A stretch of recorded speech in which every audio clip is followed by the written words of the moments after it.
Hello दोस्तों, I am Kanika and I am a full time YouTuber. और अभी मैंने एक सीरीज चालू करी थी 30 डेज ऑफ आवारागर्दी, जिसमें मैं घूम रही थी लगातार 30 दिन के लिए।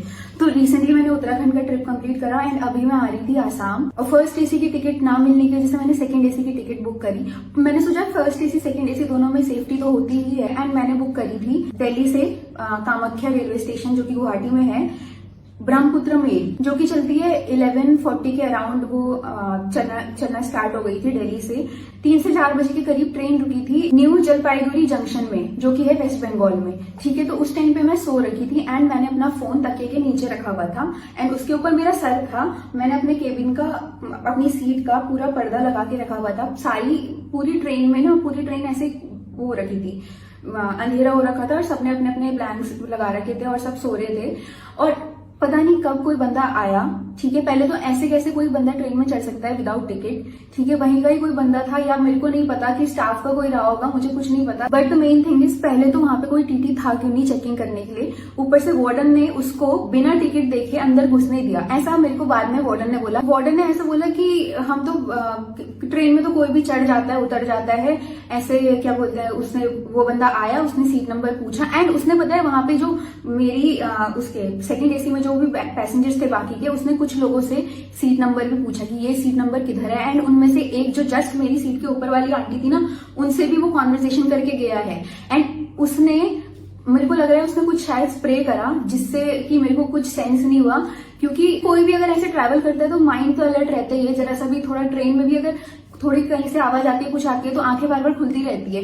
वो बंदा, मेरा पर्दा उसने हटाया है, मेरे सर के नीचे से वो मेरा फोन ले गया है, उसने मेरे ऊपर वाली आंटी से बात करके गया है एंड मुझे कुछ पता भी नहीं लगा कि ये सब कैसे हुआ।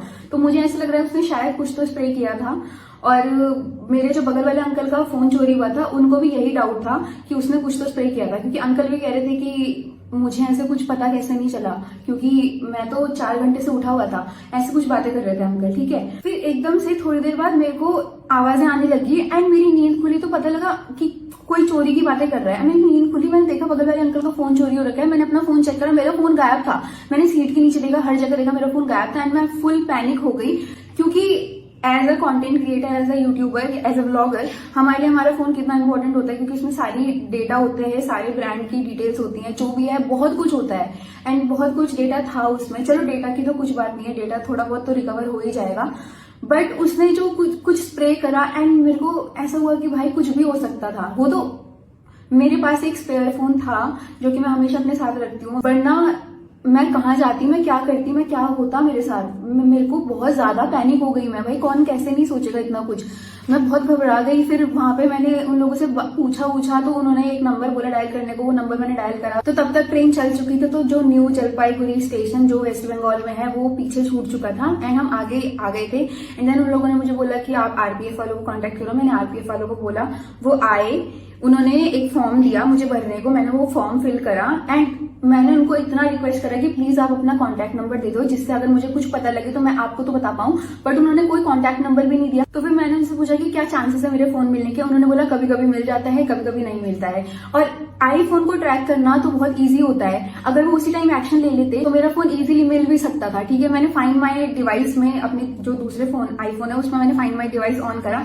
पहले तो कोई इन्फॉर्मेशन नहीं आई। उसके बाद 9, साढ़े 9 बजे करीब मेरा फोन ऑन हुआ और उसने मेरी मम्मी का फोन उठाया, क्योंकि मेरी मम्मी लगातार उस नंबर पे कॉल करी थी। और मेरी मम्मी का फोन उठाया उसने। फिर उसने मेरी मम्मी से थोड़ी सी बात करी, बोला कि मैं आरपीएफ का बंदा हूं एंड मुझे मिला है ये फोन चोर से, और आप मुझे इस फोन का पासवर्ड बता दो, मैं फिर ये फोन कोरियर कर दूंगा। मेरी मम्मी ने मना कर दिया। ठीक है, उसके बाद उसने दोबारा किसी दूसरे चोरी किए हुए फोन से मेरी मम्मी को दोबारा फोन करा। उसने बोला कि आप मुझे पासवर्ड बता दो, मैं फोन कोरियर कर दूंगा। वो पीछे पड़ गया था मेरी मम्मी को, बार बार बोला था कि आप पासवर्ड बताओ, पासवर्ड बताओ। मेरी मम्मी ने नहीं बताया और मेरी मम्मी ने बोला मुझे कैसे पता लगेगा, मेरी बेटी का फोन तो तुम चोरी करके ले गए हो। बाकी फिर मेरे पास कोई ऑप्शन नहीं बचा था। मैं वहां के नॉर्मल स्टाफ से बात कर रही हूँ कि भैया कुछ तो हो जाएगा ना, कैसे तो हो जाएगा। वो तो अच्छा है, मेरे पास ये दूसरा फोन था जिससे मैं अपनी फैमिली को कॉन्टेक्ट कर पा रही थी। तो मेरी फैमिली वालों ने मेरी बहुत हेल्प करी। मेरे भैया, मेरी मम्मी, सब लोग लगे हुए थे। मेरा अकाउंट वगैरह फ्रीज करवाए, सब कुछ करवा दिया था उन्होंने अपनी तरफ से जो जो कर सकते थे। ठीक है, पर फिर मेरे पास कोई ऑप्शन नहीं बचा था, तो मैंने सोचा कि चलो कोई बात नहीं, गुवाहाटी पहुंच के पुलिस स्टेशन जाके मैं FIR करवाऊंगी, उनको बोलूंगी तो कुछ ना कुछ तो हो ही जाएगा। देन मैंने असम के पुलिस स्टेशन में गई, मैंने उनको ये सब कुछ बताया, तो उन्होंने बोला कि आप एक एप्लीकेशन लिख दो। तो मैंने वो एप्लीकेशन लिख के उनको दे दी एंड उन्होंने मेरे को बोला कि हमने साइबर जो ग्रुप्स होते हैं उनमें भेज चुका है, तो आपका फोन मिल जाएगा, आप पेशेंस रखिए। वो सब मतलब उन्होंने बड़े प्यार से बात करी मेरे से पहले दिन। फिर क्या हुआ कि कल फाइंड माई डिवाइस में फिर मेरे को रात को फोन की लोकेशन पता लगी, एग्जैक्ट लोकेशन पता लगी मेरे को। मेरा फोन कहीं मालदी की तरफ है, मालदी वेस्ट बंगाल की तरफ है, ठीक है। तो वो फोन ना 2-3 बार ऑन हुआ एंड जितनी बार वो ऑन हुआ मुझे पता लगा, ठीक है। तो उस टाइम पे भी ट्रेस आराम से हो सकता था, क्योंकि मैंने RPF वालों को भी बोला हुआ है, पुलिस वालों को भी बोला हुआ है, वो भी मेरे को कह रहे कि हमने आगे फॉरवर्ड कर दिया है, बट फिर भी मेरा फोन अभी तक नहीं ढूंढा गया। तो मैं आज फिर से सुबह पुलिस स्टेशन गई, सुबह भी मेरा फोन ऑन हुआ बाय द वे, तो मैं फिर से सुबह पुलिस स्टेशन गई। मैंने उनको बोला कि मेरा फोन ऐसे ऐसे दिखा रहा है, कि आप उधर पुलिस वालों को कांटेक्ट करके कुछ तो कीजिए। तो वो बोलते कि हमारे हाथ पे कुछ नहीं है, आप रेलवे पुलिस में चले जाओ। और ये चीज उन्होंने मेरे को कल नहीं बोली, वो मेरे को आज बोलते कि हम कुछ नहीं कर सकते, हमारे हाथ में नहीं है, आप रेलवे पुलिस में जाओ। फिर वहां पे वो तो बाय लक मेरे को वहां पे एक भैया पहचान गए, उन्होंने कहा आप यूट्यूबर हो, एंड देन उन्होंने मेरी बहुत हेल्प करी, वो ही मेरे को मेन रेलवे पुलिस स्टेशन ले गए एंड देन फाइन उनके थ्रू, उनकी वजह से मेरी FIR फाइनली रजिस्टर हुई।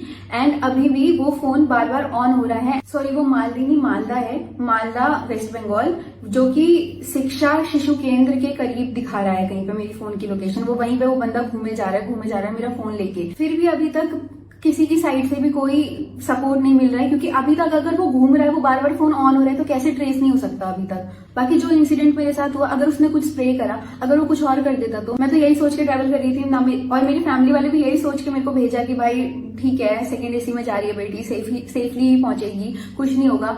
मैं इतना डर गई थी, क्योंकि मैंने सोचा चलो ठीक है, वो फोन ले गया, अच्छा हुआ मेरे पास पहले तो दूसरा फोन था, ऊपर से अगर वो कुछ और कर देता, तो अगर उसने मेरे को स्प्रे करके मेरे को बेहोश कर दिया, जो भी करके उसने मेरे तकिए के नीचे हाथ डाल के फोन ले गया है, तो ऐसे वो मेरे को उठा के भी तो लेके जा सकता था, कुछ भी हो सकता था भाई, इतना रिस्की।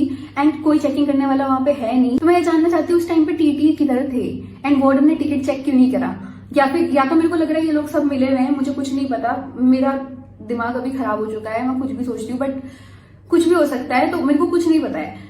उन्होंने ऐसे बोला कि वो बंदा सीट पूछ के गया था, ठीक है, सीट नंबर बता के आया, ट्रेन में घुसा, एंड उन्होंने वो मुझे कैजुअली ये भी कह रहे कि ट्रेन में तो कोई चढ़ता उतरता रहता है, ऐसे कैसे चढ़ सकता है कोई, आप लोग अपनी ड्यूटी क्यों नहीं कर रहे हो सही से। मतलब मैंने बहुत मेहनत से पैसे जोड़ जोड़ के वो फोन खरीदा, iPhone 15 Pro Max, जो कि 1.5 से 2 लाख के बीच आता है, आपको पता ही है।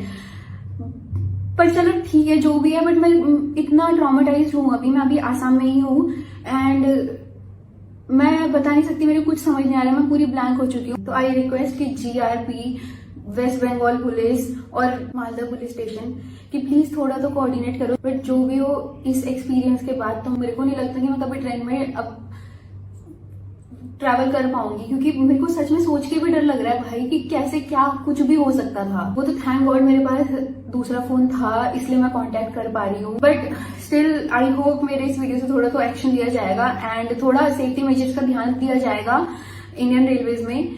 और बस मैं इतना ही कहना चाहती हूँ। बाकी थैंक यू आप लोगों को मेरी बात सुनने के लिए, एंड हो सके तो आप लोग अगर वेस्ट बंगाल से हैं या वहाँ की पुलिस वालों को जानते हैं, कहीं को जानते हैं, तो प्लीज मेरी हेल्प कीजिए। आप लोग भी ट्रेन से ट्रैवल करते हो तो प्लीज सेफ रहो, क्योंकि भाई कुछ भी हो सकता है, ट्रेन इज नॉट सेफ।